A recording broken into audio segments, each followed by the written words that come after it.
tozali awa na monga fula na avenue Mobutu numéro 6 na ndako oyo ya Bijan place oyo Olive Lembe akola.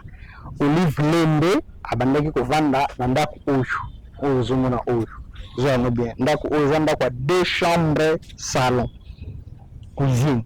Olive Lembe azali kovanda awa nzete mo amanga ya munene ezali na sima na yo. Parcelle ezalaki tikuna omoni oyo ba morcelé bakati bato basomba lupango oyo bakamarade na nga bamugabe badadi batumusu basomba ngo moto asomba lupango oyo Jacques Yavanga aza na poto Jacques Bogar babokaka Jacques Bogar nasomba lupango oyo lupango place Olive Lembe azalaka kovanda eza na ndenge ya lokuta te bato bakanisaka kena tebani na Olive Lembe awa naza kolia madesu oyo Olive Lembe azokalinga aza koteka na boutique moko ezalaki bakwana komba boutique yango yebo tobima libana lakisa bino aveni puisque nazalaki kovanda awa na boboluko na se oyo ndako na bango bachange mpe te ka ndenge eza boye ndenge ezalaki mpe kaka boye donc voilà tobe libana lakisa bino avenue Mobutu Bimba ti na coin place oyo boutique ezalaki. Merci beaucoup. Tu viens avec ça.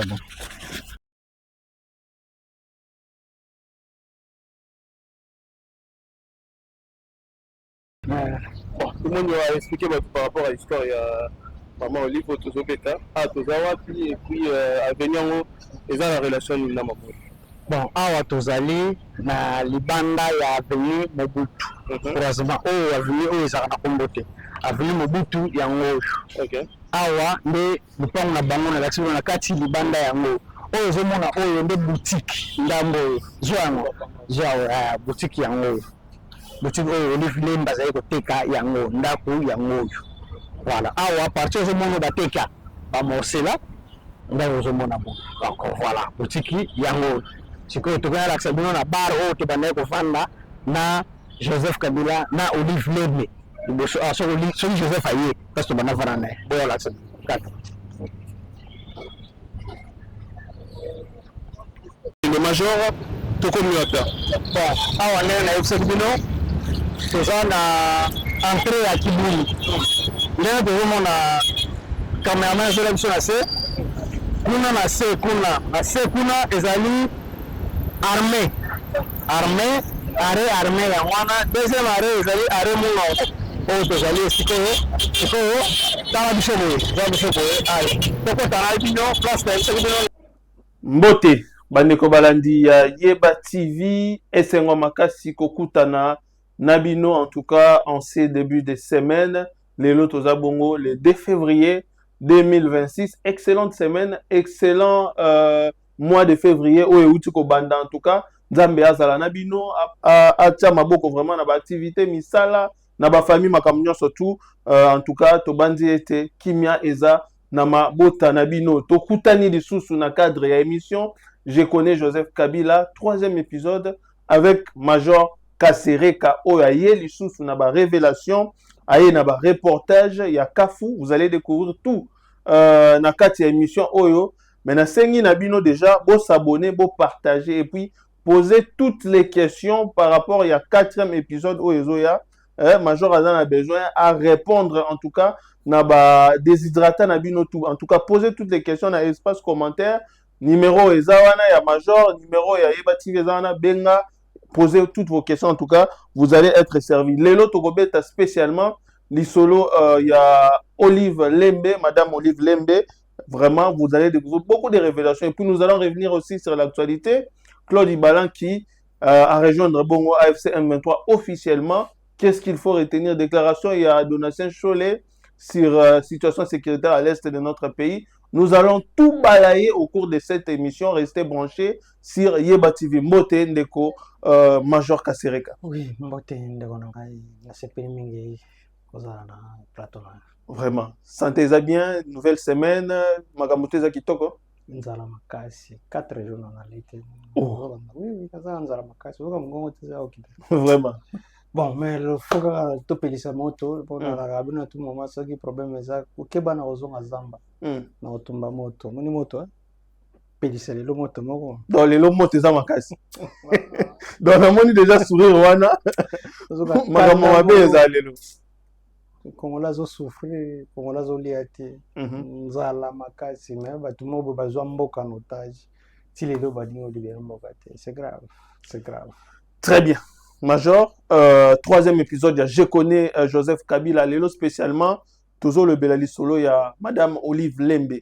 Ba Kongomani, ba poser peu ba question ébélé. J'ai récolté beaucoup de questions, mais la première question a intéressé un compatriote à Linga Aeba, ba parents ya Olive Lembe baza d'abord banani avant to kota na muzindo ya émission. Congo. Congo tout ça n'a pas problème sérieux. Makasi. Bate belé baza na identité te. Bate belé baza na Congo baza na identité te. To yite ba utaka likolo ba ko ibum. To ba ndeko to lati ba ngo to zongo ba on ba te. Honnêtement ngana ibi Olive Lembe na Mongafula dans les années 96 hein 96 oui. Et Olive Lembe na Mongafula na avenue Mobutu numéro 6 et pas il y a grande sœur nae Bijan Bijan azali Katangese Olive Lembe tango aye sika azali koloba Swahili ayebi lingala te ayebi anglais te ayebi français te azali koloba kaka Swahili. Olive Lembe biki Congo te mutu konsa mais balobi aza mutu Congo central récemment azalaki kuna Congo central ba ferme peza na Congo central to yebi major ferme ezana na export abetaki lisola ferme export na obandela ngo lisusu ferme export za ferme ba Rwandais biloko nyonso bana ferme export so okena matali okena bomo okena mwanda otuni boutique alimentation bateka biloko ferme export zakate ferme export ba soki babimisi biloko basilisi ba mbalango na conteneur ezui masu eki Rwanda. C'est très grave, major. Bina yo ferme export. Soki basali biloko nyonso to ekendaka Rwanda. Lisolo ferme export na ko betelongo ko nsusu so to vandi to beteli so. Lelo na expliquer bino na Olive Lembe. Olive Lembe azabuta Congo central. Olive Lembe ebiki Congo te. Olive Lembe azande ko oleko. Olive Lembe na oleko so baba express bakuta na antuka ba oleko.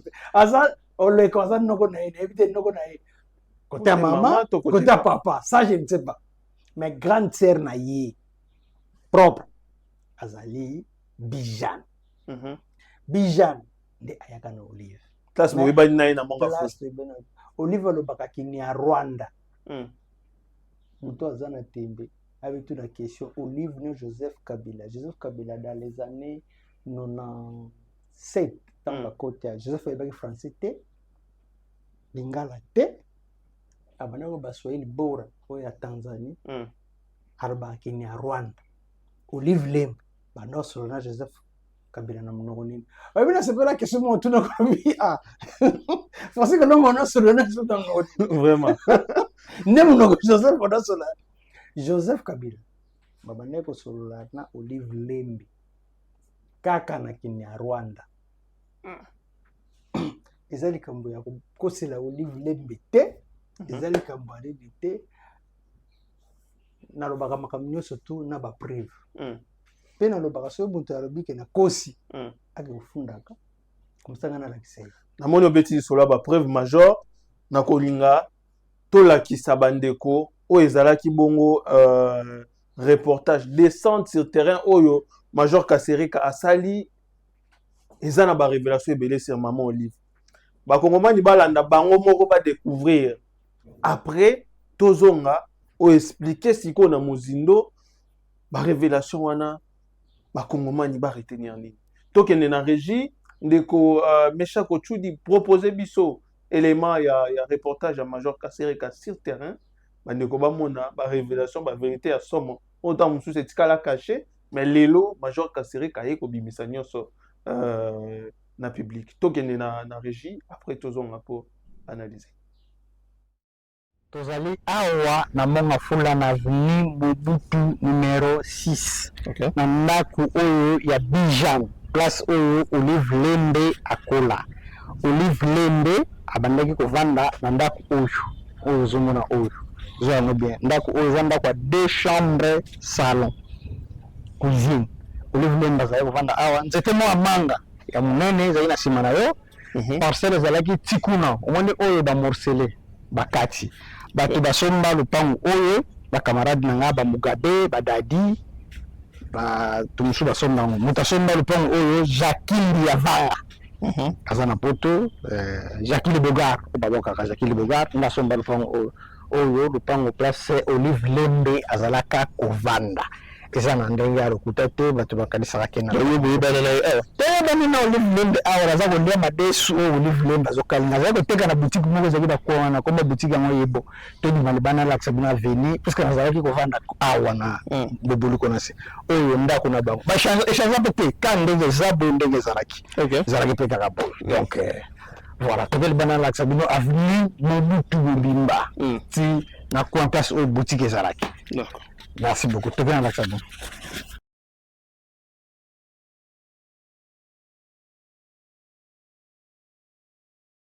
Bon, tout le monde va expliquer par rapport à l'histoire. Il y a maman Olive, Tozobeka, Tozawapi, et puis à Venyango, et ça la relation avec Namapo.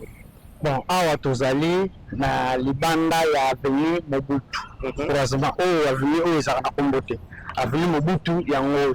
OK. Awa nde lupango na bango na lakisi na kati libanda yango oyo ozomona oyo nde boutique ndambo zwa boutique yango boutique oyo Olive Lemba azali koteka yango ndako yango oyo voilà awa partir ozomona bateka bamosela ndako ozomona bo donc voilà boutique yango sikoyo tokona lakisa bino na bar oyo tobandaki kovanda na Joseph Kabila na Olive Lembe soki Joseph aye place tobanda vana naye boyo lakisa kaka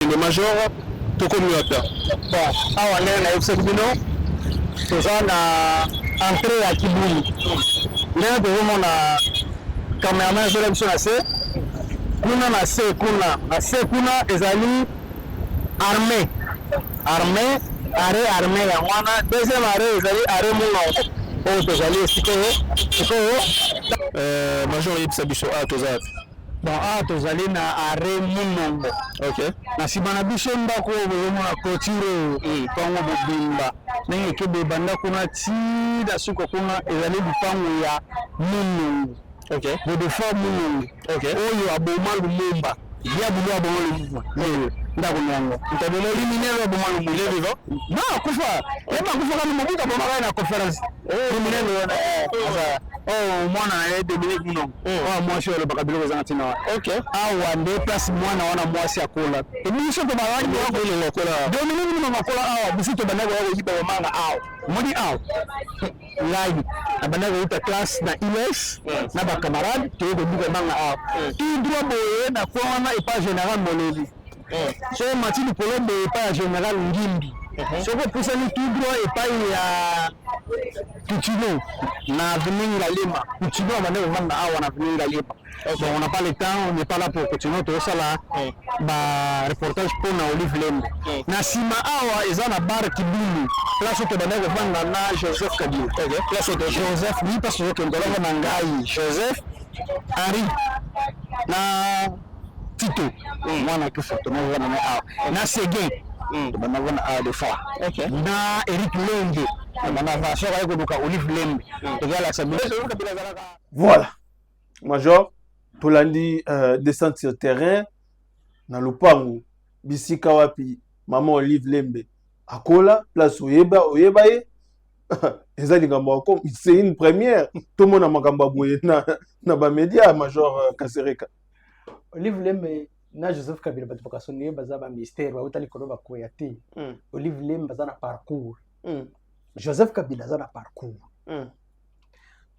lupango na lakisi bino eza lupango ya Bijan eza na avenue Mobutu numéro 6 soko Mathilde Kolo na lakisi bino okomona lupango ya général Moleli chef d'état-major ya gendarmerie nationale o Mathilde Kolo omoni lupango ya général Ngimbi soko kena Ngalema okuti lupango ya Coutinho Fernando place de Boso wana pe pa ba Dominique Mulongo place oyo komadi na likolo wana eza pa ba Dominique Munongo na re Munongo wana epai ya ba Dominique Munongo place la soko banzeta manga wana nzeta manga wana lupango place Dominique Munongo mwana mwasi oyo place akolela na papa na ya criminel oyo aboma Munongo oyo aboma na ni Lumumba criminel aboma Lumumba assassin Lumumba place avana wana place babombe na ye na conférence eza mamna okosenté nazo banga vérité eso banga te makambo zo banga te major papa ngane na zabu sina kufa banga Kabila te ngane na zabu Kabila si aboma ngai Kabila betanga fimbu de na zabu na botaka te Kalwila nazozo ngisa dossier ngana tokosamba na tilo lelo Kalwila kanga ngai akana prison misu na ngande eza bemona su bienti donc nazaka na importance souci ya kubanga te liwa natambola na moto aller retour soki liwa écouter nanga écouter mais pas muta bomangeza passe parce que ngai na botama na kisi na botama na magie naza mwana ya chef coutumier papa na ngazali chef coutumier ya Benakazali comme nezalaki chef Lumbala Kalala ya Benakazali donc pana biso toliaka nzolo bakishi pana biso bazwaka ntaba bomoyi bakundi so banga basala cérémonie ya mwana pour que loko communauté donc kobanga te pona ngai nyonso ekoki koya ekobeta mbongo ezongi nazala ngoma voilà je voulais te dire que na banga te parce que na yibi makambo na lupango place tozaki na wana nde lupango yaba Olive Lembe nazocha moto nyonso to a défi na bani na Rola Pius yo moto lobako yebi Olive Lembe na Joseph Kabila na la question pas barabango Joseph et Olive Lembe banda ko fana ndako 2 chambres salon Olive Lembe za ko la na cuisine na ndako 2 chambres salon alors bana batolobi ke no ce qui Joseph Kabila te nde bato so wala ta veste te na Kinshasa dans les années 90 Facha Zalana papa ya Facha Zalana déjà premier ministre na conférence papa ya Bemba azalaka président ya assemblée ya bato ya soki nini azalaka déjà na nani na Sibezaï Bemba azalaka déjà directeur na Sibezaï et Ronald Joseph aza taximan azo poussa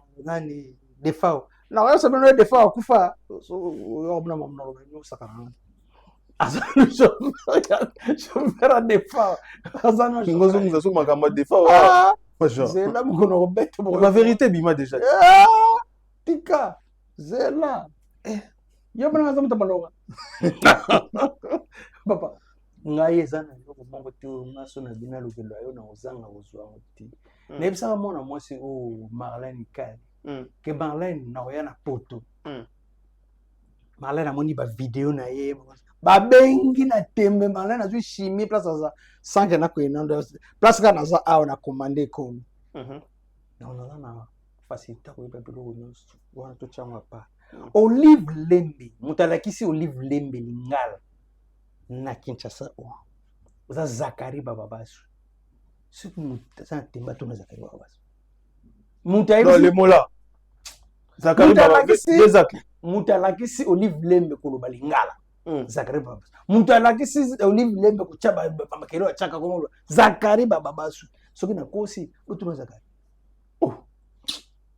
mais to Zakari zalaki directeur Kabila Betavier na yalo ba mostika kana fala izaka luselinga nyoso ka mokamba lelo eza makamba fo ba yeba yeba pesi ye musamia ko na liboka so mata resa lingana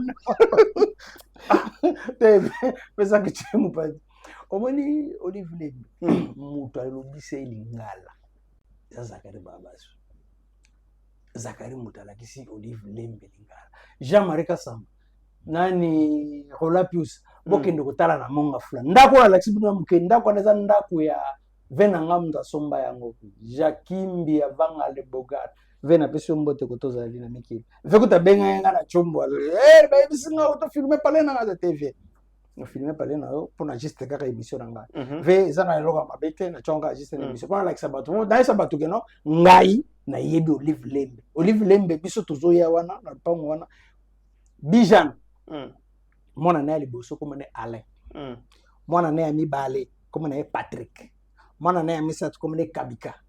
Mwana na mine comme les Zaki Benjamin. Après il y avait un petit garçon na bosse comme na. Na lupango wana zaki na bana basi misatu. Bébé Jolie na Olive Lane. Wana bande ko Olive. Bande ko Olive. Bana wana misatu bango nyonso tu balobaka Swahili. Baza ba Congo te. Baza ba Ntandu te. Na mito baza. Bébé azali commandante, aza maintenant colonel, aza commandante na Kasavubu. Aza colonel, azaka commandante ya Lemba. Otuna ba noso Lemba azaka major, siko aza colonel. Azaka na Lemba. Jolie nde azaka na Delvaux. Abala mo mtu na Delvaux na za Delvaux. Okay. Patrick aza na 4e rue et na 14e rue. Asala na commune ya Limité. Na DG azala kaona na commune. Kabika za na Afrique du Sud. Na mona déjà na Afrique du Sud, za na Afrique du Sud. Na yibi bango nyonso tu. Yibi famille na bango mobimba. Olive Lembe azalaka kovanda place wana azosukula bilamba bana wana azoteka na boutique. Azalaka mwana moko bon honnêtement faut dire la vérité. Azalaka mwana moko ya kitoko ana kolubati bana benge mwana popi. Mona mundele po abanda kulubati azoteka na ye biloko na ye misala na ndako asala sukola kana ye basani azane kadi bo donc abanda to mo bilamba moko boyene tumuni ba bilamba mato ba kana église Abraham bilamba moko bilaim le ningo bien te en tout cas mona mwasi kitoko na lopa na bango zalaka bébé na Jolie Olive bena zalaka taka mtoti mboka mais honnêtement c'est là la recherche Olive vraiment kuta na utaka pe mboka ta utaka na Rwanda yaka parce que Olive benalo baka na ye mutalaki si Olive lingala ezali za Olive do za congolaise te en tout cas ki congolaise na yeza ba doute te mais cause la ba ezanga ndeka aza congolais congolais aza congolais cause la congolais nde donc papa congolais maman rwandaise congolais aza congolais cause la congolais vraiment nde en tout cas bana foko boya bana Olive Venaso ba biso Olive aza congolaise en tout cas foko boya donc voilà un peu ce que je mais on peut bato musu balobaka akoli pe na kitambo ba côté ba diplomate wana est-ce que c'est vrai papa Olive Lembe azalaka na place fixe te moni ba Rwanda basana le système moko ya kobimisa muto koma congolais il faut ba bimisa na ba coin awa pour que bato bazana ba intégrer na kata société pour que Olive anaza na Guinée. Okay. Andaza na Regini. Ngana zalaki na Miabi, bon. Andaza na Regini kote. Wana ngai nazoko mona moko boye. Mais ne ye ba ye penza ya bien. Tango na parce que to banda ya bomba mutuka pana bango. Moi pas so to kote kino wana. Parce que biso zaki na se na boboliko. Mwana na se mutuka na ko mate. Mutuka na biso na kota wana. Tukote mutuka wana. D'ailleurs zongo ya monto kino wana. Alors na yebi bien Olive so moninga ba ko benga ngai majoka serla de so moninga ba benga ngai Tshisekedi ezali kamba ko bomba te Joseph Kabila soki aye omoni paso to mataki na to ngato filmer mukona nga boya albike non te ko filmer nazo ba na mutu nyo so tuna monga fula soko komi na are munongo botali awa epai ya nani munongo clôture mulai ya pembe banzeta mangeze bilibili ba munongo baro ezana si wana ko munongo na bosenya ntsi tandi wana baro mo ezana si to banda ko vanda wana ngai Joseph na Olive Henri Olive na Eric Lengi wana Joseph sko babandi relation sikana Olive Joseph babandi relation sikana Olive bazoya toye to combien to vandi bazo Olive bavandi mais chose grave Olive soka yeba na bana na kwa bango mibale na Joseph Bosolo munoko bana solo ne penza na ndo yo komoti siko ofure mezina ovana nene kompara ke bana solo na bonga na kiniaron parce que biso na solo na Eric to solo biso musu to solo na ningala musu na Swahili to solo na biso bon mais la peu va bien Joseph a mis la bien mama na mutabadring yaka Mwana mutaba. Tout ce que tu as vu, le bien ça discipliné. Il y a côté discipline en tout cas. Babière wana tout ça mais la raté. Oliva le bango. On a Joseph Fazama ba drink. Botu na deni di ce soir betere bino ba kwiti nini Joseph Achak. Joseph amera ba droga mbeti ba droga meli ba kwiti na ba masa no ba tamana moto na ba company wana. Ba meli so ba silisi ba simbi bana na masi ba ko massacre bino lo wali kamsu.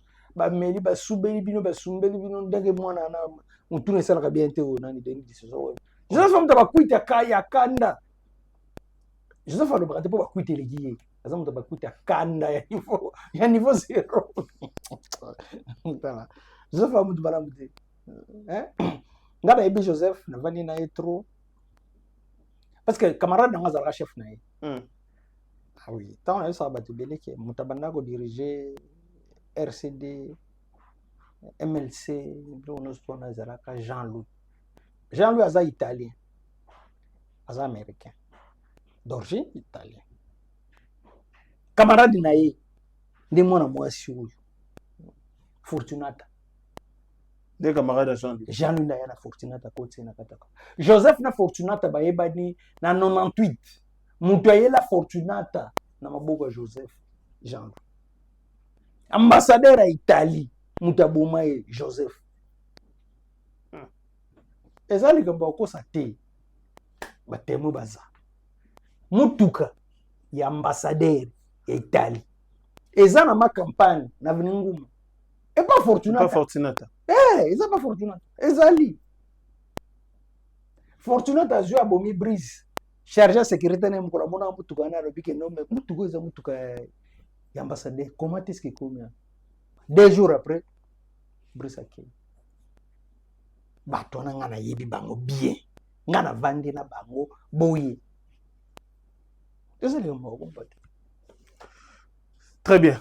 Major, na kostenga siko bato balanda pe intégralité ya reportage parce que makambo découvrir les belé au beti pe lisolo ya vie na yo place okola place otangi toketi na ba école to l'équipe ba place belé bandeko balanda vraiment na bokebi intégralité ya descente sur terrain ya Major Kasereka après to ya zonga pour que to continuer l'émission. Major, bonjour. Bonjour. Tout ça va bien. Awa tozali na arrêt courant na mona fula. Moni miro za mira seaza. Miro asa fokazo ba toni yango na 85. Aba oto na miro der biso koti mona fula. Koto nyonso ezalaka zamba. Zamba nyonso to fina kotoa. Zamba nyonso to ozo mono. Mutatonga yango, mutateka yango eza chimanga. Ezalaka lupango ya papa chimanga. Koto nyonso papa chimanga. Tina se. Na kolinda na zaba. Atanginde a to be so kolna na atanginde a. Biro nyonso to eza ba souvenir. Bato bandi mateka za mona mama fula la tsibino mir ol. Botuna bato nyonso to bato koto papa nyonso to mutatonga mutateka yango ezali chimanga.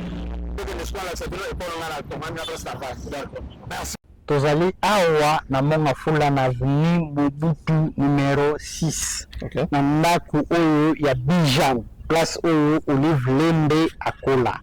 Olive Lembe abandaki kovanda na ndaku oyo zomona oyo.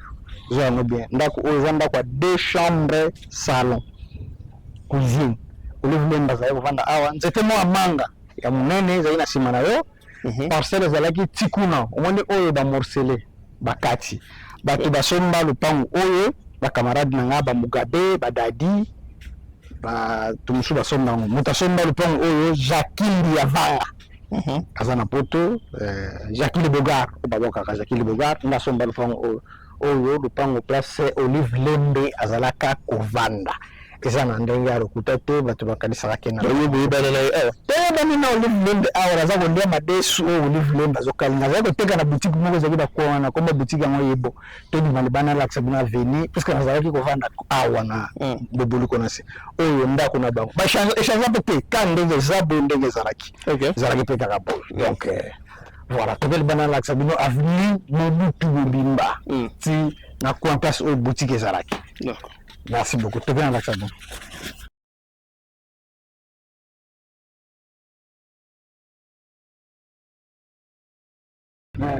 Bon, tout le monde va expliquer par rapport à l'histoire. Il y a Maman Olive, Tozobeta, Tozawapi, et puis à venir, ils ont la relation de Namabo. Bon, awa tozali na libanda ya avenue Mobutu. Heureusement, avenue oyo ezalaka na kombo te. Avenue Mobutu yango. Okay. Awa nde lupango na bango na lakisi na kati libanda yango. Oyo ozomona oyo nde boutique ndambo oyo. Zwa boutique yango. Boutique oyo Olive Lemba azali koteka yango ndako yango. Voilà. Awa partir ozomona bateka bamosela ndako ozomona bo. Donc voilà, boutique yango. Sikoyo tokana lakisa bino na bar oyo tobandaki kofanda na Joseph Kabila na Olive Lemba. Liboso so Joseph aye kasi tobanda fana naye boyo lakisa kaka. Le major Tokomiata. Bon, awa ndenge nayebisaki bino toza na entrée ya Kibuli. Ndenge tozomona cameraman ezola biso na se kuna na se kuna ezali armée armée ya wana. Deuxième arrêt ezali arrêt Mulongo oyo tozali sikoyo tala biso boye. Toujours continuer enquête na biso. Toza na major Kasereka. Major yebisa biso toza. Bon, tozali na arrêt Mulongo. Okay. Na nsima na biso ndako oyo bozomona clôture pango bobimba ndenge ekebe banda kuna tida suka kuna ezali lupango ya Mulongo. Okay. Bodefa Mulongo. Okay. Oyo aboma Lumumba ya bulu aboma Lumumba ndako nango ntabelo liminelo aboma Lumumba vivant non kufa kufa kama Mobutu aboma na conference liminelo mwana na Dominique Mulongo mwasi oyo alobaka biloko ezanga ntina wana. Okay. Awa nde place mwana wana mwasi akola biso tobawani Dominique Mulongo akola awa biso tobandaki koya koyiba bamanga awa moni awa ngai nabandaki koyuta classe na ILS na bacamarade toye koduka bamanga awa idroit boye na kwa wana epa général Moleli so mati likolo boye epa ya général Ngimbi soko pusani tout droit epai ya Coutinho na avenue Ngalema. Coutinho abandaki kovanda awa na avenue Ngalema. Donc on n'a pas le temps, on n'est pas là pour continuer tosala ba reportage pour na Olive Lemba. Na sima awa eza na bar Kibulu. Place to bandaki kovanda na Joseph Kabila. Place de Joseph ni parce que ndolongo na ngai Joseph Henri na Tito. Mwana kufa to na awa. Na Sege. Bandaki kovanda awa de fois.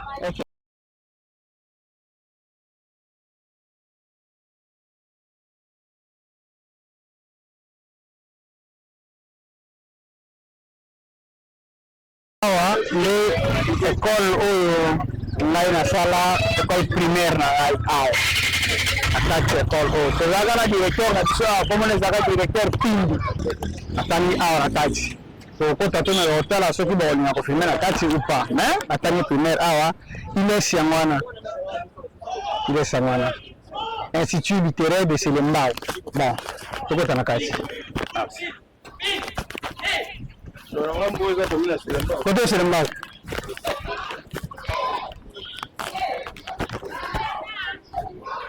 Tout le monde est dans la école major, c'est ça. Bon, toza na kati école oyo ngai natangaka. Okay. Primaire na nga natangango awa na kati école. Na ena école oyo mpona kolakisa souvenir moko ya Mobutu natikala na mauvais souvenir na Mobutu.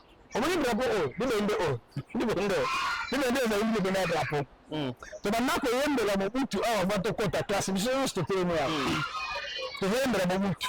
Un jour tobaka mwana moke nazoyeba te nayebisi citoyen na biso citoyen Mangala nayebisi Mangala mpona nini tozoyembela Mobutu ele toyembela directeur na biso ezalaka directeur Pindi directeur wana naokabula biso mo babembe mon frère nayebisi directeur Mangala kangala litoi okinenga ozali okiliaka yako bake na ngai ti na biro wana bakomi kuna babeta bafimbo pa directeur mpona nini nakoki kolongola place ya Mobutu ekumu ya Mobutu bapesa yango pa directeur.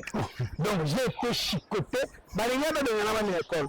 Qu'est-ce qui a fait que natikala parce que directeur Pindi mwasi na ezalaka madame Lili azalaka camarade ya mama na ngai. Et c'est comme ça que lobi nango mama yekoya à l'époque papa azalaka parce que papa kimaka nyama ikoya ekosenga ba pardon. C'est comme ça que na ki kotikala na kati école oyo citoyen na biso ba citoyen batangisa ngai awa na kati école oyo quelqu'un qui peut témoigner.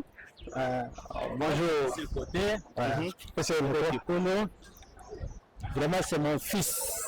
Nazana c'est un comment na sepeli mingi parce que Aza Libosote et à cause de la troisième débat que visiter l'école banda époque le directeur Bakena enseignant Bakenda et à cause de la troisième et puis na ba œuvre ya ko opposa ça serait une bénédiction pour l'école et puis na famille na et puis le bata mobimba on va te s'appelle même retrouver le sous c'était retrouvaille pour Nabiso.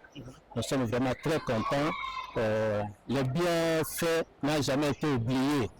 Alors que ça on est en quatre vraiment na c'était le moment de ma casse. Merci beaucoup. Na concernant la général Kasoro beaucoup. En tout cas la façon dont je peux na yo école na tanga ya moyo to za ba bantu moi ko na kati za général oui bana bazana kati de tanga beaucoup de tala na musika tala resonamoni salwana eza vide, il y a pas de bas, c'est pour cela bana bazate. Donc c'est pour ça la moquette, pour ce directeur moto, directeur assistant comme ça. En tout cas merci beaucoup pour mon année monsieur oyo le directeur na biso ya sika basal na biso za tikuna na kati. Donc c'est quelque chose que on va faire. Donc c'est directeur na biso monsieur bonjour directeur. Je suis très content de vous voir. Moi c'est Etienne Tshisekedi de Moulma, j'ai étudié ici à l'époque du directeur Pindi. C'est lui qui m'a formé, le professeur, notre citoyen, donc on est, j'étais avec le citoyen Mabunduka, citoyen Mangala, citoyen Timba, citoyen Madame Lili, tout comme ça, il y a des noms qui m'échappent. En tout cas, je suis content de vous voir. Merci beaucoup. Et vous, le nom c'est? Moi, c'est Patrice. Patrice Locombe. Voilà, donc je suis en train de tracer ma vie pour dire là où j'ai passé. C'est grâce à vous que je suis devenu ce que je suis aujourd'hui. En tout cas, s'il faut soutenir, il faut soutenir des gens comme vous, des professeurs, des enseignants, parce que c'est grâce à vous qu'on est devenus des hommes. Voilà, on est devenus des hommes. En tout cas, je vous remercie beaucoup. Essayez de nous serrer comme vous étiez en train de nous serrer et comme vous êtes en train de faire avec nos élèves qui sont aujourd'hui auprès de vous. Merci, je suis passé juste à vous saluer et je demanderai au général Kaboukou. Ça c'est mon école, c'est là où j'ai étudié. Oui, le général Kaboukou, celui qui est en train de faire le travail de, comment on appelle ça? Service national. Service national. Et pour, s'il peut voir quelque chose de bon pour donner aussi à notre école, comme symbole, alors je ferai tout possible pour le rencontrer, pour faire quelque chose. Je vous remercie d'avance. Merci beaucoup. Vous faites ça, c'est pour nous, c'est pour nos enfants. Vraiment, c'est une bonne chose. Wow. En tout cas, merci. Merci beaucoup, c'est ce que je peux vous dire. Bon, au revoir. Merci. Merci. Au revoir. Okay. Au revoir. Au revoir. Très bien. Bonjour, tout le monde est sous le bouchon école. Expliquez le Congolais. Tout à bon, alors, vous allez à Iles. Place où vous allez kuna, oui. Place où vous allez kuna, ils allaient une école primaire. Place où on attend. Si vous avez une place d'attendre, école secondaire. Au cause de l'ango, l'angwana. L'ango. Institut littéraire de Selema. Alors, la place Matanga. Si na quatrième na longwe na ke armée de service kuna na longwe na ko tanga na Kingombe ndio passe na kona ko sidisa. Bon, dans un premier temps, batiba na ngai ya ngolu. Za place na tangi, ko to ko na kati. Prof na biso anda ko se biso français Etienne Tshisekedi de Mulumba. Yo na zolo ko tala tala ka yo mingi na tala wa mingi muso na corrige donc on va pas dire ça na ile ba ko na ni ko so je mu tumo za la te on dono na luwa na zo tele me se mu si ka ka si ko no mo ni so yo ke na ko na ko na te la so yo na tala ka Amoni ba zo mo zo passe ba mo. Na zo kima classe ni kana kima. Ni kima classe na ya zo. Mais c'est pas ça moi. Kalelo. A convenu à licencié en droit, le major, c'est grâce à major. Le coup c'est ça. Ma vie m'a dit que si moi ma sala. Ni na kima classe. Na kima classe de côté na classe mo sauter ni de boy kuna. Viens zo kana ali de kima classe. Je zande ngani na dit ni kima classe. Ah là.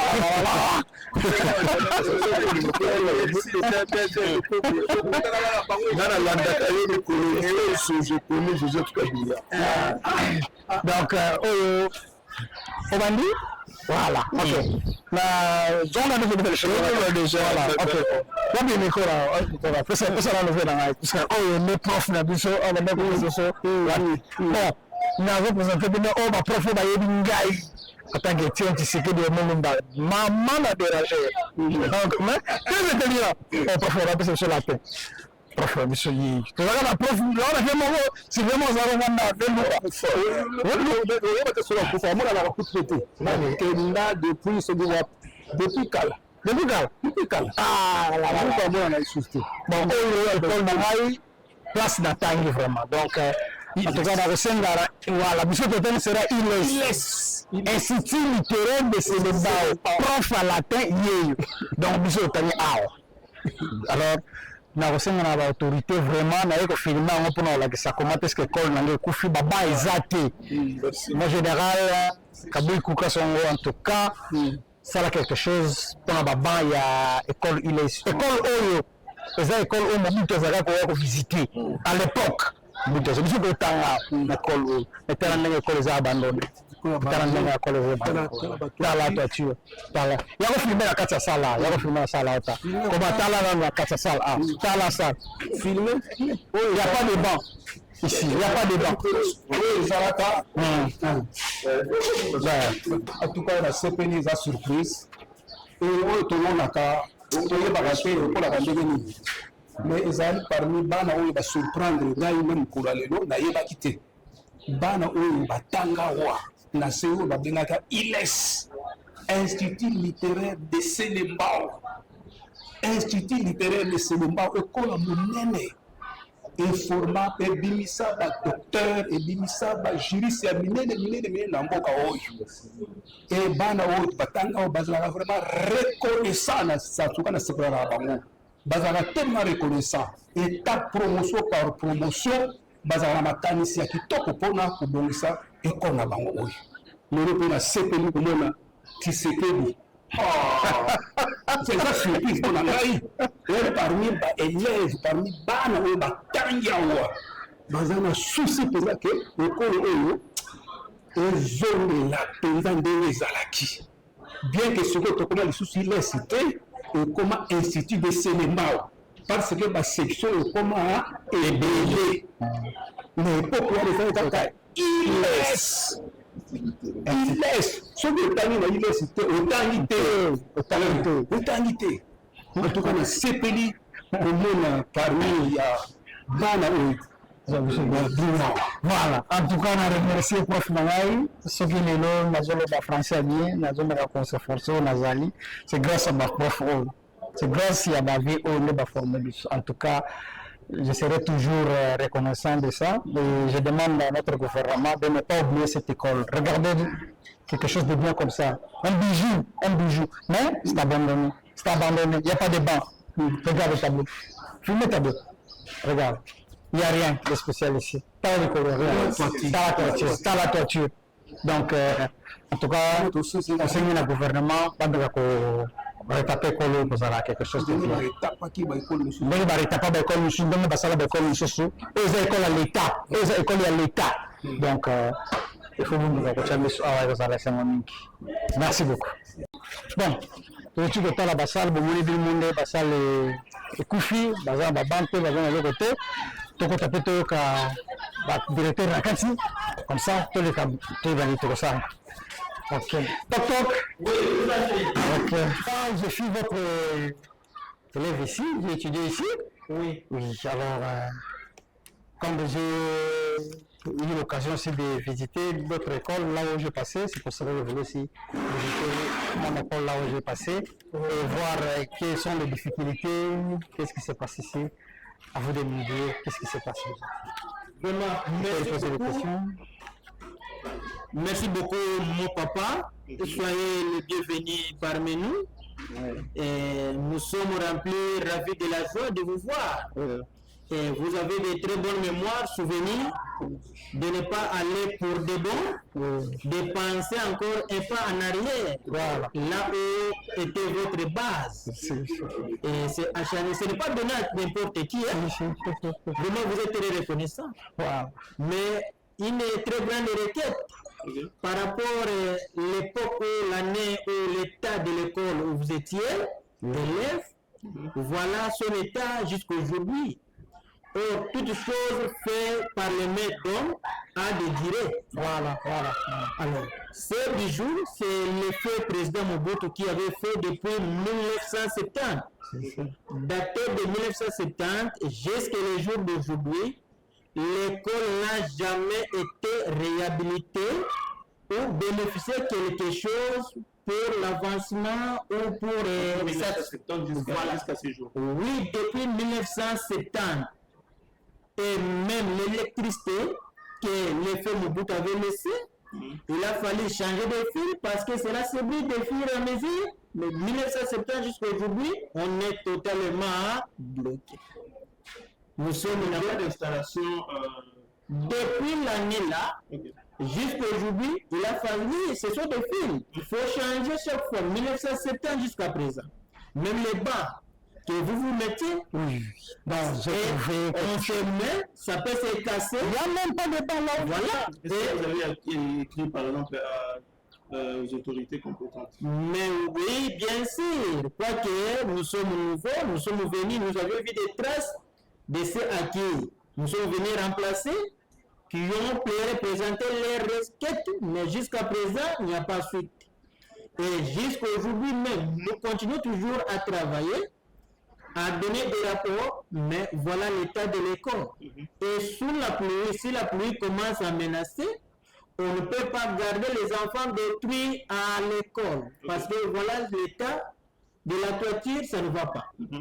Les bancs, il n'y a même pas de bancs, mais ça c'est l'école pilote de la sous-division. Actuellement appelée l'Institut de Selembao. Et sous-division numéro 1 de Selembao. Ça doit être exemplaire. On vient, on voit aussi ça, c'est l'école pilote. Mais nous manquons de moyens pour remettre l'école à l'état où Mobutu avait laissé. De 1970, nous n'étions même pas nés. Et jusqu'aujourd'hui, et nous prions pardon, veuillez aider notre environnement. Et voilà, la parcelle est bien entretenue, vous voyez. Mais est-ce qu'on peut avoir la capacité d'accueil de l'école? L'école peut accueillir combien d'élèves? L'école, si une fois, nous arrangeons tous ces dangers-là, des toitures, il y a des bancs. D'ailleurs, là, je ne peux pas donner la réponse, mais c'est la pratique, vous avez de voir, et ça peut accueillir combien d'élèves. La parcelle est très grande. Jusque là-bas, à l'extérieur, tout le monde, là, c'est toujours notre école, l'Institut de Selembao, que vous appelez dans votre époque Institut littéraire de Selembao. Donc, c'est ça notre grand souci, qu'on puisse réhabiliter l'école et qu'on puisse tenir compte des conditions d'études des enfants, les bancs et ainsi que voire même bibliothèque. Il n'y a pas de bibliothèque. Il n'y a pas de bibliothèque depuis cette année-là. Nous sommes venus voir. D'ailleurs, voilà même là où les conditions de travail que nous travaillons. Et si nous allons voir même des papiers ici, ce sont des réemplois où nous souffrons, il n'y a pas de moyens pour acheter. Voilà. Je tourne des pages, que ce que les anciens vous aviez laissé, nous sommes en train de tourner, il n'y a même pas de moyens pour acheter un fils. L'école n'a même pas une base de données, pas d'ordinateur, pas de... Il n'y a pas d'ordinateur, il n'y a rien, il n'y a rien. Okay. Il n'y a rien, pas d'ordinateur, donc nous sommes bloqués. Nous sommes bloqués. Nous attendons même, on parle, oh, cette école, ils sont partis de laisser les bancs provenant des services nationaux. Mais ça, c'est l'école aussi de l'État. D'ailleurs, première école de cette commune. Mais pourquoi on écarte ça? Voilà.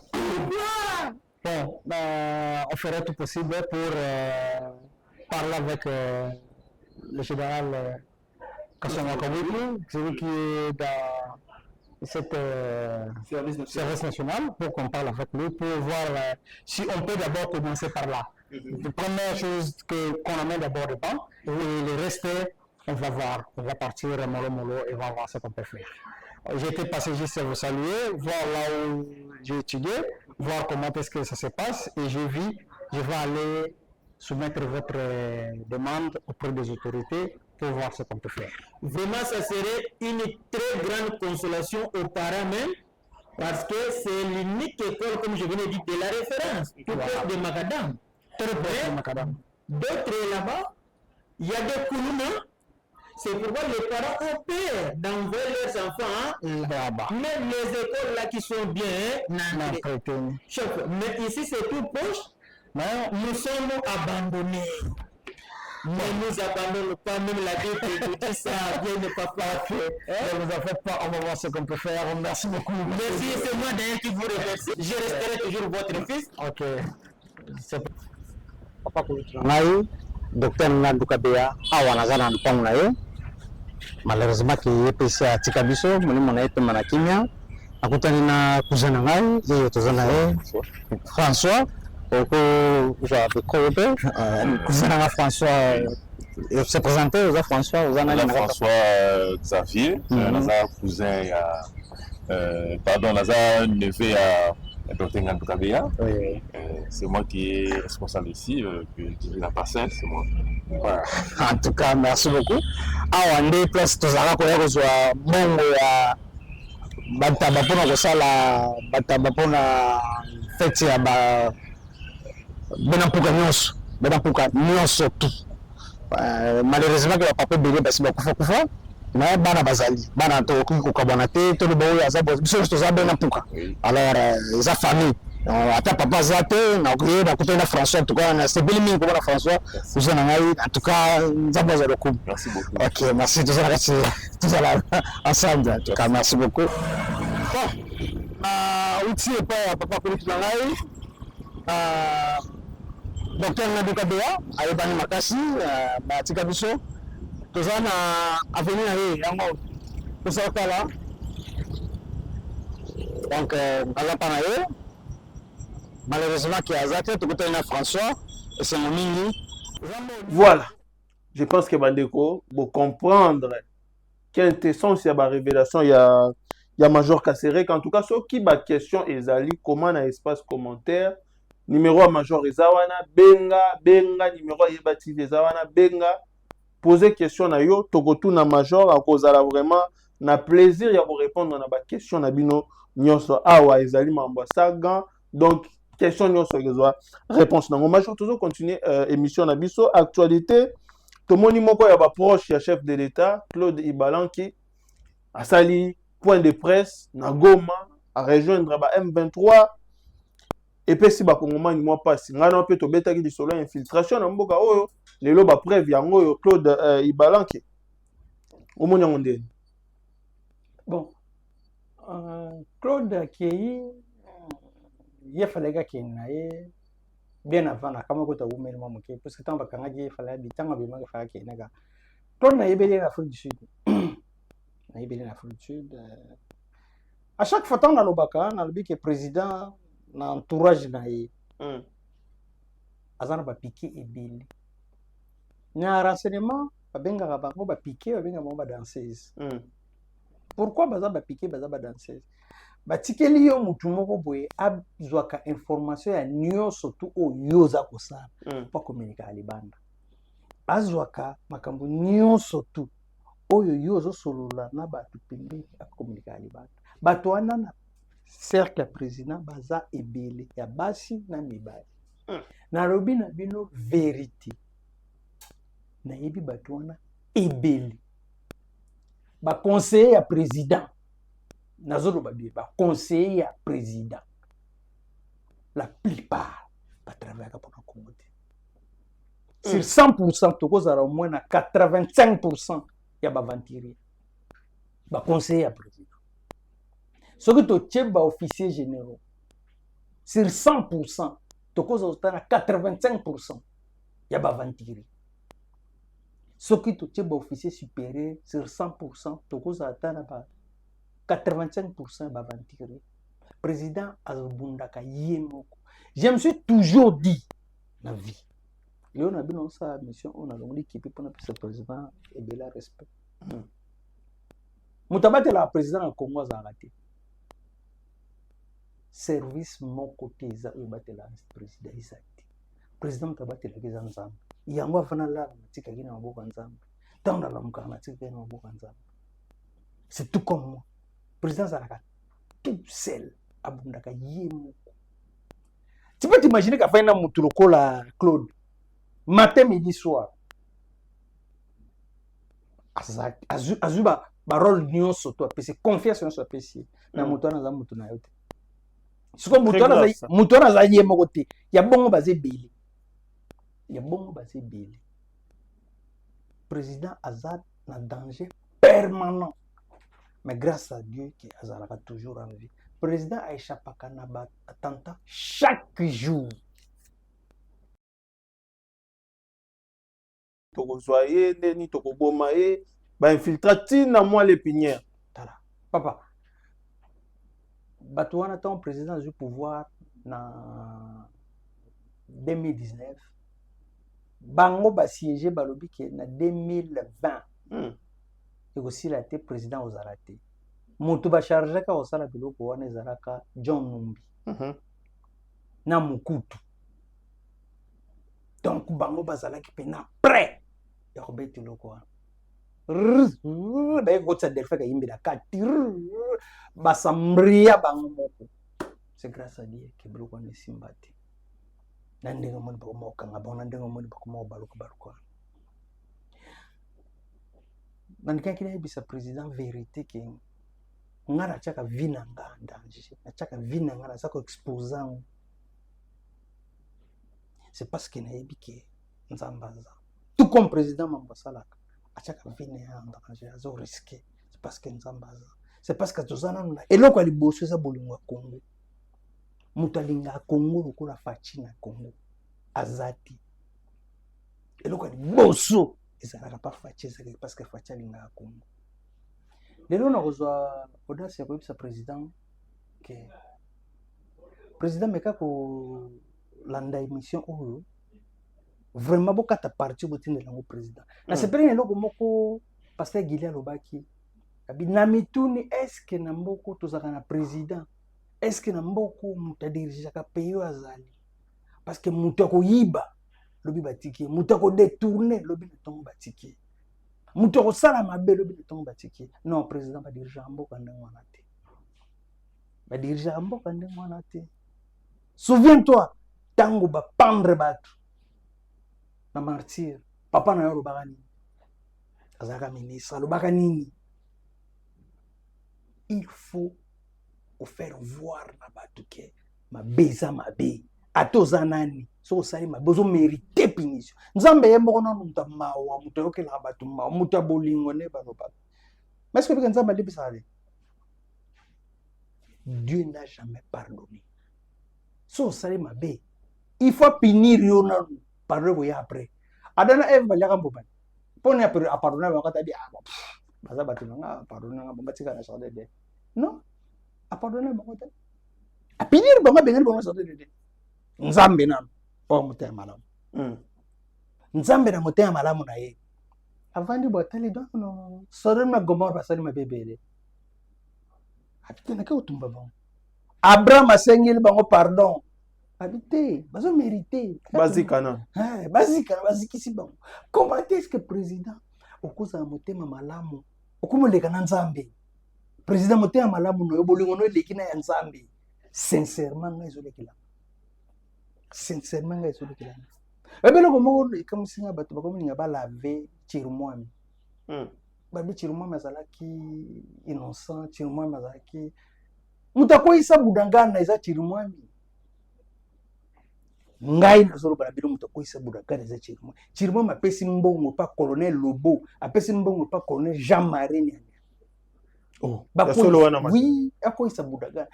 Président leo nazosenga leo na homme nazo s'adresser kaka na président banana bataki. Président, il faut osana na contrôle ya armée. Front, il faut yondo yo kaka bato bazana front. Na front ba soda baza mukie. Ba yebisaki biso brigade mamezaki na Bunagana. Na brigade ezakite. Brigade c'est à peu près 5000 personnes. Bato bazalaki kite. Bato na Bunagana bazalaki 300 personnes. Au Jean-Marie na Bunagana. Mutalongona ba soda ne surtout na Bunagana Chirimwami. Na yav. Mais c'est très grave, Major. C'est très grave. C'est la réalité. Jean-Marie Niania, Ozaki Bongo. Colonel ya Bunagana. Colonel ya Bunagana, Bolandaye après, en tout cas, toi, Ozonga, Boyoka ba révélation au somme, tout le bâton, midi pour ba commandant ba régiment, bateau baza chargé ba logistique, baza ba corrompu ba traître. Bolanda Jean-Marie. Bolanda élément, après toi, Ozonga. Oui, chérie.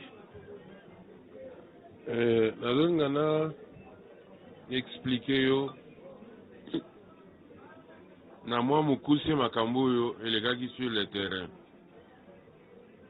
Oyebi ne ba affecta kinga wana na komi na terrain biso mbale na colonel Lobo pe ba affecté comme commandant 3307 régiment, ngai commandant 3412 régiment, ngai nem nazaki wana na kati ya Bunagana. Pendant un mois, tobundi na ennemi aux alentours ya Bunagana zo lukaka moyen à avancer à Zwa Bunagana. To s'opposer na moyen muke. Ba moyen ba pesa biso eza lokwa ba régimenté. Surtout ngai, j'avais 235 militaires au Nazaki Bundana Bango. C'est inconcevable, bazobenga régiment. Na kosenga mingi ko discuter mingi que effectif eza muke. Ba eko pesa ngai autorisation na longola. Batnanga msu muke basalaka na état major kuna na ye na bango wana. Nazwa état major ezali na Nyamilima nazwa suba misusu bazalaki détaché na ICCN na makambo parc nazongisa bango wana. C'est une situation que j'ai trouvée comme ça. Je me suis battu ti effectif est comme il y a 291 nde nazalaki obunda nango wana. C'est très peu na terrain munene wana otobunda na M23 frontière nyonso ya Uganda polele liboso kuna côté ya frontière ya Rwanda nde M23 zoutela Zamba Bangomba na discuter tina Lembi pona kosenga bato jusqu'à ce que avant événement elekanaki na Bunagana po Bunagana etikala na maboko ya M23 on a une discussion na réunion voire même général Chiko Azalaki wana. Il a suivi ces discussions entre Ngai, na commandant secteur en second chargé des opérations et des renseignements. Son problème, Aolinga Tengana Lobakenazana Batumuke, Kenazana moyen Muke, Kenazana munition T. Le général Chiko a suivi ça. Avec Sibisoku, tout pour comme il le cola Koswana, puisque moi j'ai insisté qu'à Bapianga va moyen. Et puis je disais que les Ougandais, dans la tendance à au côté là, M23. J'aurais affaire aux Rwandais et aux Ougandais. En fin de compte, après un mois de combat, les Rwandais là et leurs alliés de M23 ont compris notre façon de faire. Commandant secteur a gardé munitions. Sobo Sengi a pété Minoka Mouké. A gardé en haut à quelques 30 km, c'est pas moi. Il y a ici Katozalaki, ici l'état-major Naïzali na Routour. Ceux qui t'ont belé qui ont attaqué munitions, ndé aïe. avec ses gardes du corps, à Tindilem Souba garde du corps ou bien à Yepe Yemoko, pour nous ravitailler moi Mouké Kaka. Même carburant a un problème. Une mauvaise stratégie quand ce qui concerne d'abord la logistique. L'ennemi a compris cela. Aiko sa nini mukolo yo tozalaki na bitumba na suka aiko katanzela. Il nous a coupé la communication avec le commandant secteur qui était à Rutshuru. Il est venu jusqu'à Tchenguerero, un peu plus proche, mais l'ennemi a Kativiso entre Bunagana et Tchenguerero, le commandant secteur Azalaki. Et il commençait à encercler Bunagana. Il nous a malmenés avec une force et à Sika, unité spéciale, tandis que nous on n'avait pas assez de force. Attaquer côté unité à colonel Lobo Ezali, et ce qu'on va faire après-midi. Alors nous étions isolés. Derrière nous la frontière avec l'Ouganda, l'ennemi avance de partout de devant et à Kangizera. Vers le soir, on a commencé à réclamer les munitions. Les commandants ne pouvaient plus nous ravitailler. Et comme il y a Makasi, il y a tout nabiso, bon, attention, il y a des munitions, non, c'est la mise en Zélani. En fait de compte, il nous a donné l'ordre de quitter Bunagana, puisqu'on n'avait pas de munitions, et il a dit qu'il ne voudrait pas que l'unité soit retrouvée dans Ouganda. Tout le Ngwa et Sikawana, mais tout le Kela Zamba, tout le Kanzela Odusola, tout Bima, na Tchenguerero. Voilà ce que nous avons fait. Artillerie, un peu lourd, et on est côté na Ouganda, na Mituka. Biso, on a débordé, on n'a rien laissé à Bunagana, sauf les corps de nos hommes qui sont morts la nuit là, et les blessés qui devaient aller aussi en Ouganda. Comme il a Tchenguerero, là-bas 11h le lendemain, le commandant secteur nous a reçu, nous a donné des munitions, bombes et balance roquettes, et c'est là qui complètement. ICB Sotomi organisé Wana, na colonel Luamba qui était commandant sur place là à Tchenguerero. Abinon, bisoto collaboré avec le colonel Luamba Wana. To sengi toto solo lana ya boya lobi, bisoto solo avec le colonel Luamba qui était commandant Axe Wana. Et puis ainsi nous sommes restés là. Donc nous avons quitté Bunagana sur ordre et tout était bien sans laisser quoi que ce soit. Alors, le même jour, après avoir déployé les hommes pour défendre Bunagana, et pour défendre plutôt Tchenguerero, le colonel Luamba va nous piéger. Il va nous appeler pour nous dire que l'ennemi est en train de déborder pour sortir derrière nous vers le pont Rwanguba. Nous devons y aller pour voir, comme nous avons déjà placé les hommes, partons seulement avec nos gardes-corps pour voir par où l'ennemi va sortir.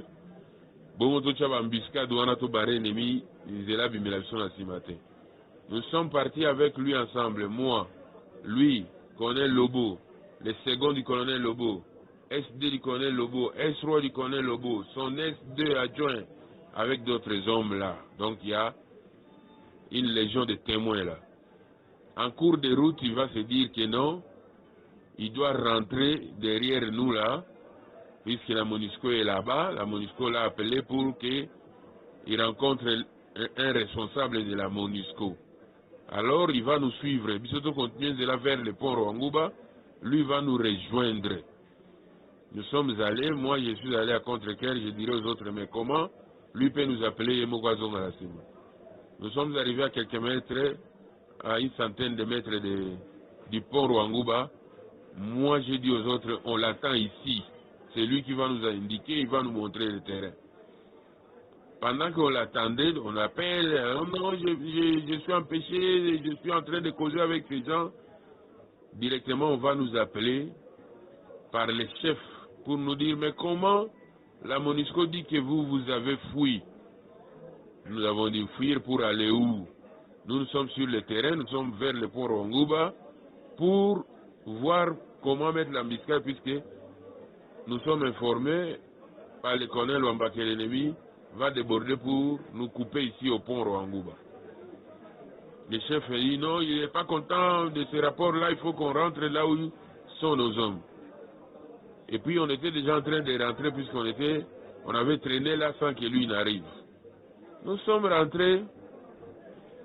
Entre-temps, les autorités commençaient à nous appeler. On nous dit, tout ça, la MONUSCO dit que vous fuyez sur le terrain. On dit non, nous on est sur le terrain. Et d'ailleurs, nous sommes en train de rentrer auprès de nos hommes. C'est le colonel Luamba, commandant 34-10, qui nous a demandé de venir avec lui, mais il s'est dérobé. Il nous a laissés sur le terrain. Il a dit qu'il est allé parler avec la MONUSCO qu'il a appelé. Nous sommes rentrés. Le lendemain, nous avons passé la nuit avec les hommes. Le matin, nous verrons les seconds du secteur venir nous dire que nous sommes appelés en consultation à Goma. Mais pourquoi? Oh non, allez-y, c'est l'autorité qui vous appelle, allez, vous allez voir même les gouverneurs. En rentrant avec deux gardes-corps chacun, moi et Lobo, on va arriver à Rutshuru, là où il y avait le commandant secteur lui-même. Moi, je vais lui poser la question, mon général, pourquoi nous, on nous appelle en consultation? Qu'est-ce qu'on a fait? Il dit, oh non, moi, je n'ai rien à vous reprocher, mais on vous appelle là-bas, allez-y, vous voyez, même il y a eu un petit problème là, comme il y a eu un petit problème de retrait de nos troupes, à Bunagana, on va seulement nous poser des questions, vous allez d'abord là-bas, mais je n'ai pas vraiment à vous reprocher. C'est comme ça que nous sommes partis jusqu'à Goma. À Goma, on commence à nous poser des questions, non, et on nous dit que vous avez fui, tout ça. Les commandants région même.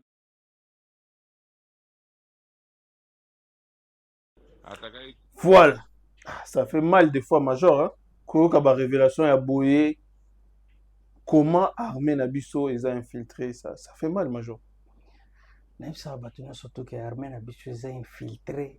Type moi, on s'appelle Anna Robaka, puis ngara kama wangote bora bateke ba Rwanda ba beti armée congolaise za Rwanda beti armée rwandaise oza kana Congo na armée na biso za rwandaise tout le monde ba asala nga plaisir na okima wambara manga bia patebele so ba no raisonner boy c'est que to comme na moi esprit à comprendre que tous a vraiment infiltré mutu oyo bazaye ko senga apesa renfort c'est que Chirumwa ma boy na kati wana Jean Maraza na 4 chars Chirumwa ma longoli tous les 4 chars troisième char azo akabia tous les 4 chars mona na te tous les 4 chars oui ça moko panzana misa tout mona na te Chirumwa ma pesa ba e soldate e pa ya Jean Marenya lelo ndo tozo bano Jean Marenya na colonel Lobo bazana prison ba condamna bango 20 ans. Bakotisi recours basambe na ote ko bango dernièrement en tout cas premier président à haute cour c'est un papa que je connais vraiment personnellement très intelligent alinga Congo en tout cas papa mekota likambo maboya otanga kombo na yo papa mekota likambo auditeur général c'est quelqu'un que je connais personnellement pas général Mauricio en tout cas bon mi kota le kambo bato bavani na prison baza ba innocent président de la république Fachi Beton na zo pana yo vérité mokonzi chef de l'état azana pouvoir ya ko contrôler front Union surtout abenga ka front Union surtout yemo upoyoka qu'est-ce qui se passe dernièrement na Ituri général azaki na Ituri alelaki abi azana ba élément effectif ezamoke Johnny Luboya oui na yebisaka bino ke Johnny Luboya azobunda makasi sikana bazolinga balongole sika wana po Ituri ekoya mona pe rébellion moko izoya wana bato ba CDR ceux qui quoi na boss bato ya Zaire bato ya nani Thomas Lubanga mais Johnny Luboya bundaka place wana soki bo renforcer été en tout cas eza mawami bano bayaki apa mama Marthe kosenga bakota musala soda tozana basoda ebele bokozwa bana na pour former bango botindi bango na ligne de front pour que basécuriser mboka général moko boye général moko aza mopousse awa général moko aza mopousse awa vraiment général Kabi pays ya komopesa mboka nzambe na so boyebeki mpasi Kabi abuta bobituna na bozongisa eloko moko boye général premier ministre ya défense atikaka ezalaka nani qui c'est Jean-Pierre Bemba alobaka motu nyonso akende na demiap bakende kotala ye na OG na ye azalaka na peteri na azalaka wapa azalaka bakende na okunduka bango nyonso to mpone bakataka eloko wana bato ebele ozomona wana babimela dans les néants bayeka bamikotika ya place wana motu moko awuti azalaka na ye lieutenant mbala moko général eza na garçon moko babima général azalaka civil comme ne papier na yebi ye na nani na ngaba aza mwana ngaba mais aza général akoyisa go c'est vraiment quelque chose de grave nanga na lakisa bino ke nayebaka makambo ebele mpe namonaka makambo ebele mokonzi ya mboka meka kotya yo moko telefone na ona écoute bato wana nyonso baza na ligne de front babengaka yo directement Hitler faisait ça Hitler atikala jamais kozala allemand Hitler aza autrichien malingaka allemand koleka baallemand na mboka fo kolinga mboka na yo président alingi mboka mingi mais aza mal entouré zwa les choses en main président yo moko diriger zwa ke bato wana olie bazala na koleka na service mobo babenga bato nyonso baza na ligne de front babenga yo moko keke so ba wazalendo keke so ba FARDC babenga yo moko bayebi so ba besoin na bango bayebi so ba posa na bango président kolela baza na opération te baza na tenue te baza na arme te soki basengi ke place wana tokota te drone mata moto moko boya drone mata nalobaki bazongisa drone bazongisa soko bazongisa nyonso na maison militaire ememelanga ngambo na vie balukanga lokwaleka mosusu biloko wana pokote so bozongisi yango botie ordre mais chef ya maison militaire c'est un général brave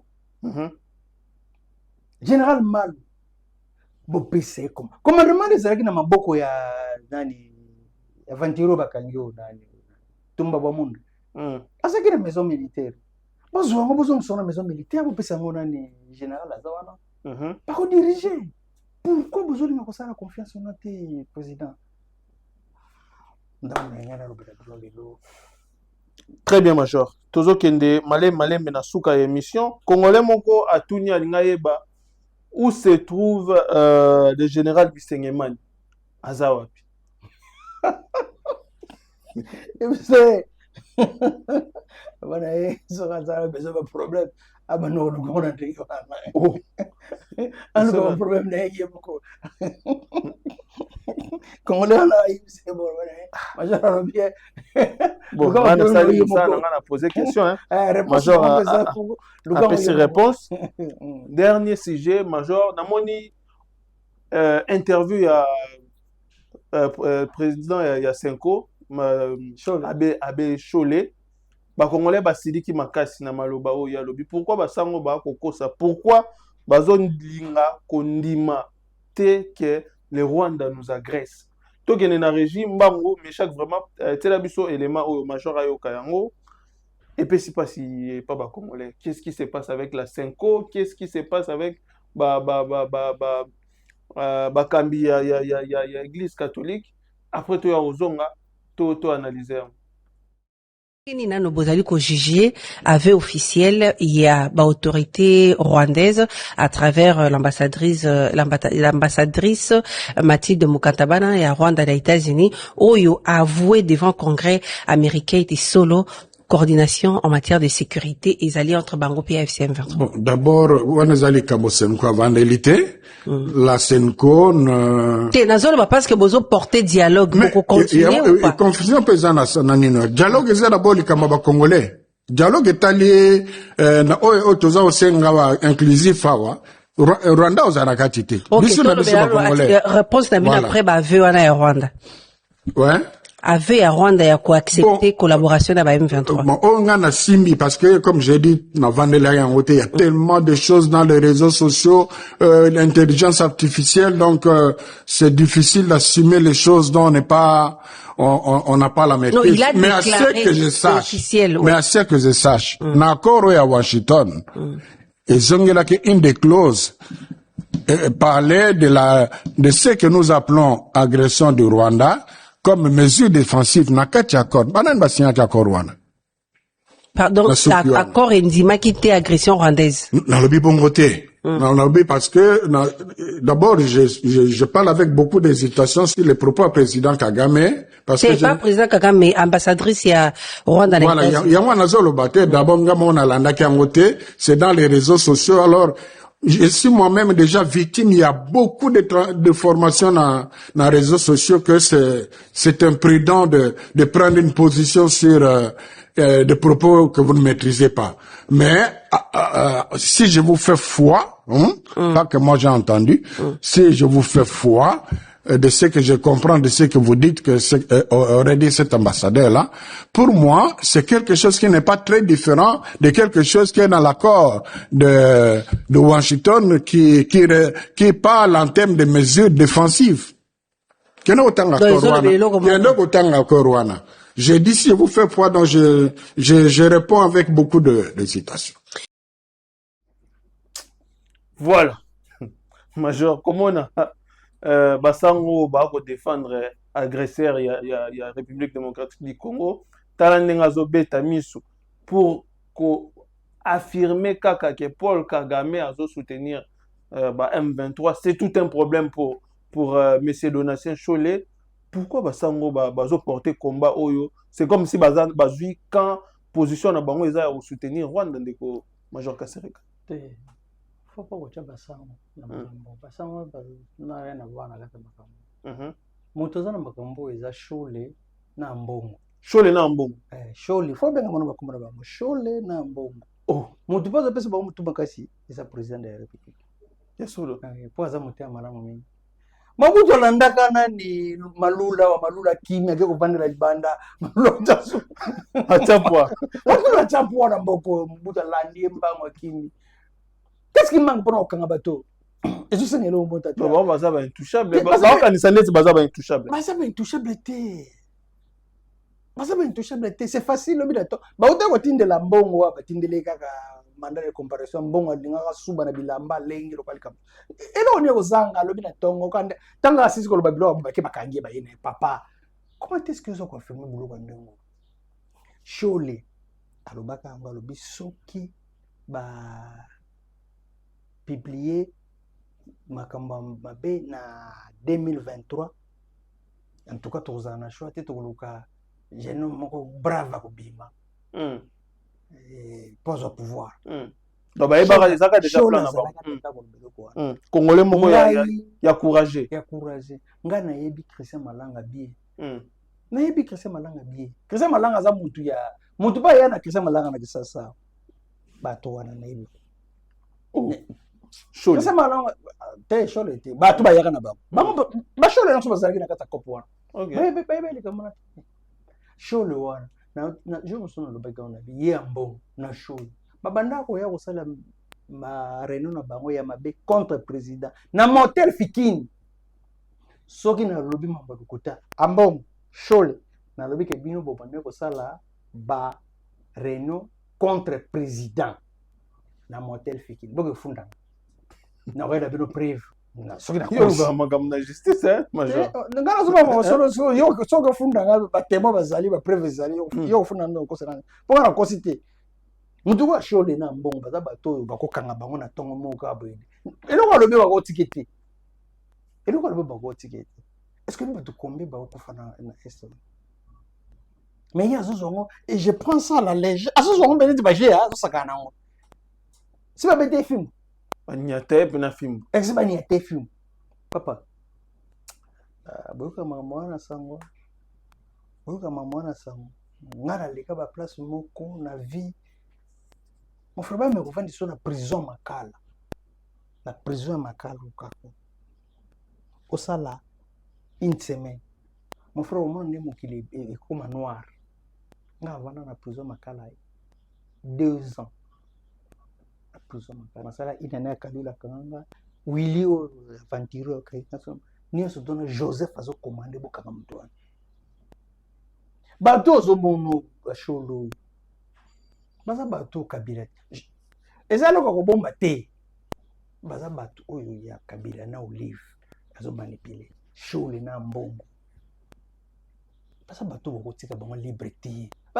Moi-même là, comment que tu peux passer bon micro balé à la télévision pour ça vélo abo. Sanctionner nous tani wana bazuye bakangiye bachena. Et ça facile. Oyo ka pe procureur moko ta ko se saisir na dossier ngo. Magistrat moko ta ko se saisir na dossier ngo. Mais bazawana bazozela kaka bazwa ça je ne sais pas. Voilà, chers Congolais, je pense que Bozo comprendre Makabozo le Ganamboka. Et quelle position il faut prendre soutenant le chef de l'État, Félix Antoine Tshisekedi, parce que Yende Moutaye ko sauver Mboka na biso République démocratique du Congo to ke na souke émission ndeko majeur namoni bandeko ebele bazana poto ba ko luka ko somba mapangu kuna mipanzi ya maluku toyoka ki y aura une cité moderne, il y aura des enclavements ya ville ya Kinshasa vers ba maluku wana vers ba place oyo banzela sikezo kota.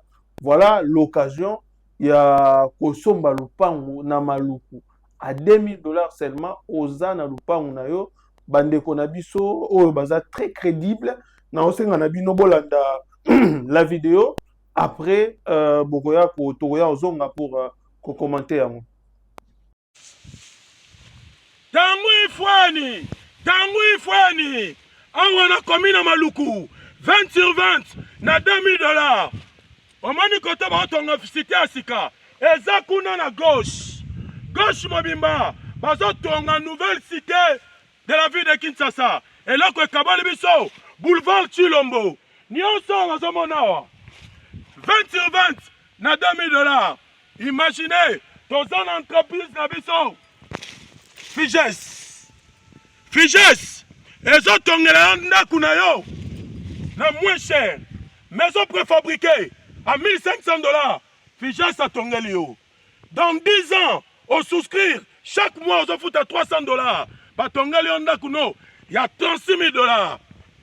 Na Figes, $1500, maison préfabriquée. Au Kangi Mabela Nayo, na 2000, avec $3500, au Zana Lupangu Nandaku, Bengisa Batunamboka Wako Vanda. Bah, oh, Basangi Bandaku, na Komina Maluku. Boye belé. Je vous remercie. Voilà, Major.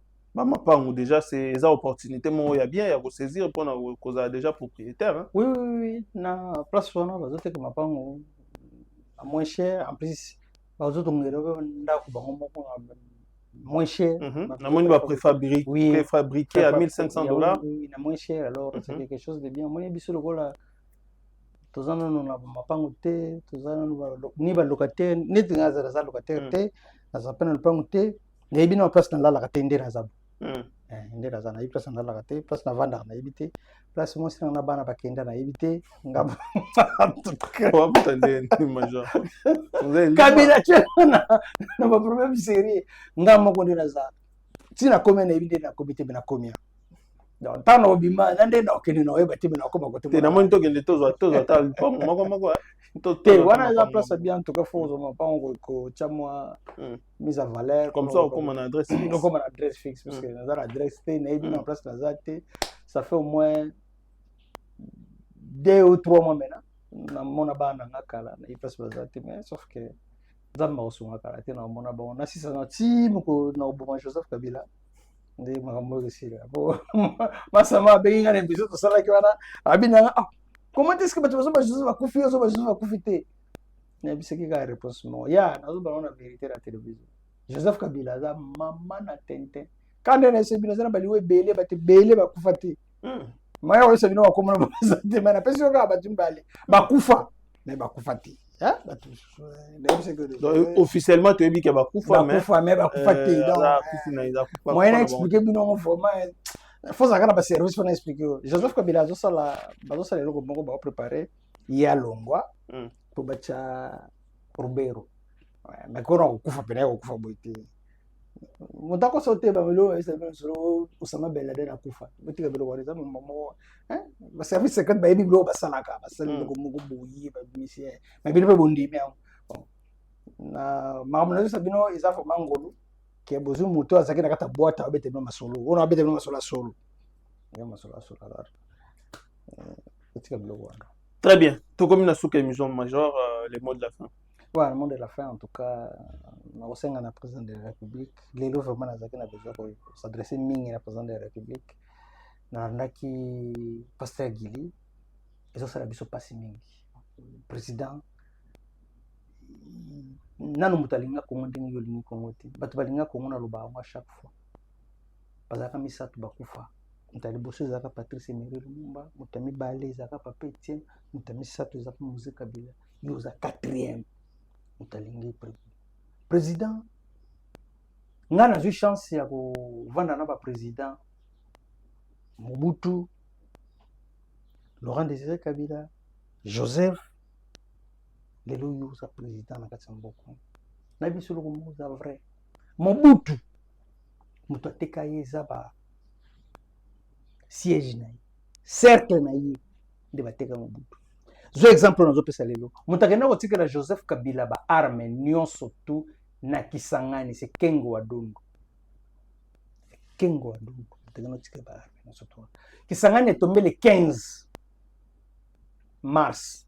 Joseph Kabila alobi ke azalaka na Kinshasa 3 mois avant AFDEL. Le 15 mars bakoti le 17 mai, ça fait combien de mois? 2 mois. Joseph Kabila banda kokota Kinshasa. Joseph Kabila banda oya na Kinshasa pazobima. Parce que azalaki a contact na tous les généraux na ba membre famille ya Mobutu batu bateka ye. Joseph a comme président. Mouza comme président. Mouza batu bateki ye cercle na ye. Quand on disait Mouza n'a jamais voulu croire que batu bakoteka ye. Bateki ye. Lelo ngana zoluba na président de la République. Tant que président na biso na bolingo Congo no so saka nango. Sukola entourage na yo. Sukola entourage na yo. Mwana tanga bakoma batezati. Banda na ba conseiller na yo. Ti na batase ba généraux ba officier. Nyos sukola bango pona bato confiance. Oyebi président ba otako kanga États-Unis otako kanga nani na boni. Venezuela. Est-ce que section moko basoda bako kota na Venezuela a combien de militaires bato ba livrer za ba généraux na ye parce que baboye ko bunda ngana zo chance wana ya kovana na Jean la kisanga comment est-ce que so lingo kanga moto il faut on anéantir rien ainsi c'est facile donc bato no apembeni wana baza suba piqué na yoti faut que ça la tout possible kolongola bango ochaba piki oya yo esimba yo komba biki na yo conseil na ngana pesa lelo yango wana na lobaka yango à chaque fois batandi mangate Claude Akei ma pari ye baza ebele na kati wa faut kolongola bango. Voilà un peu ce que je voulais dire pour lelo ndeko bele babingi ngai ndenge nini tozomona lisusu te pa ndeko Stéphane non na baki na bino et surtout nazopesa ndeko na ngambo te ale barakuda mtabenga nga na mekili ndeko na baki na bino déjà que na kosala susu émission epai ya Stéphane Banamwangete ezate pona nini oyo non pona raison ya sécurité na ngai nazobandela bien tozaki na Stéphane dernièrement tosololaki ayiku tukotikela ngambo quelque chose à kolia donc naza na ngai na problème moko ti pour la raison sécurité na ngai Stéphane naza na centre ville nakoki kokita kuna te komataka na moto aller retour, ça je ne le ferai plus. Alors pour la raison de sécurité nanga nde na kati na komosala na yo ndeko Shadrack ndenge toza boye toza na biso quelque part tokangi topelisi na biso moto donc nde totumbika mboka boye bato bamonaka milinga mais place tosalela place moto epela bato bamonika milinga neti lelo motu nyonso to atiaki tembeke ndeko na biso Chiluma menta asalaki egome ekweya ndeko tosalaki keno nani nani kweya bulande Jean Marie Nyanya ye moko témoigner wana alors ndeko sengi ngai ale barakuda na sele émission mpona liwa ya Aimé Kabila na osele émission parce que nayebi comment est-ce que babomaka Aimé Kabila alors na kobeta lisolo ndenge osengi tobeta lisolo alors tozalaka na Etienne Kabila tout moment tokomeka ko développer na lisolo wana ekozala esengo mingi. Merci beaucoup. Nalingaka président na biso mingi nalingaka komonanga mingi. S'il faut mourir pour notre pays, je le ferai. Très bien, merci Major Kasereka. Wanezaki, troisième épisode. Je connais Joseph Kabila. Vous posez ma question à Bino Ebele. Nena mon abino na espace commentaire, vous likez, vous partagez Ebele parce que Azali Mutamboka nini yaya na ye Bijan Azali Katangres noko na ye Dani Oleko Azali Mutabando Chiko noko na ye mazando ka Bijan Oleko zande ka Bijan te Oleko zande ka Magamuze Bele Mboko vous posez ma question, vous avez ma réponse. En tout cas, Major Azana très disposé à répondre. Bino, avant de conclure, Nalinga qui kosa la mise au point, moko toujours soutenir un homme, Topenka Bongomu Kingeshai. Oyo azalelo victime ya ba attaque, bato bazo linga ba ternir image na IDPS. Moussala, secrétaire général Augustin Kabouya azo sala. C'est vrai, ton dimi to accepter yango. Mais on a besoin d'un nouveau leadership. Lelo ba makambu ya ba ibalanki ba makambu bele zo le kanamboka. Ça prouve en quelque sorte que côté leadership, même au sein de l'IDPS, il y a un problème qu'il faut résoudre. Le chef de l'État a sollicité le Congrès, mais bato bele ba comme s'opposer na Congrès. Vous vous opposez directement au chef de l'État. Non. Biso toko soutenir Topenka Bongo Mukengeshai. C'est un profil idéal pour n'aguasimer tête ya IDPS wana. Pourquoi? Parce qu'il a prouvé par sa loyauté, il a prouvé par les services qu'il a rendus au chef de l'État, Azalaki secrétaire particulier à chef de l'État, tout ce qu'il a été dans un scandale sur les réseaux sociaux, détournement. Aujourd'hui, il est questeur et à Sénat, sa gestion n'est pas à critiquer. Aosala Moussala Naye, Ndenye Sengeli, pour l'intérêt à Congolais, il prêche toujours l'unité. Na Kananga, il était là-bas pour mobiliser pour les comptes. Il y a chef de l'État. Totikali Koyo Kaete na ba conflit. Non, IDPS, Asali Boye, il soutient toujours le secrétaire général Augustin Kabouya. Mais pour les biens de l'IDPS, Biso Batu Oyo, Toza na kati ya IDPS, Tozo soutenir Topenka Bongo Mukengeshai pour na élan ya changement pour na mon PPSika na kati ya IDPS. Vous s'abonner, partagez l'émission. Merci Kulutu Chacho Pipo na Madrid. Merci président Chikito Mushashino, président Chims. Merci na batu tout oyo balingaka Yeba TV Didier Baeye na Afrique du Sud. Baza ebele Trésor Kandolo, batu baza ebele ndeko Mauricio Mandepe na PCA Mbote. En tout cas, bozala toujours branché na Yeba TV. Tokokutana prochainement. Soki nzambe apesi biso vi. Bye.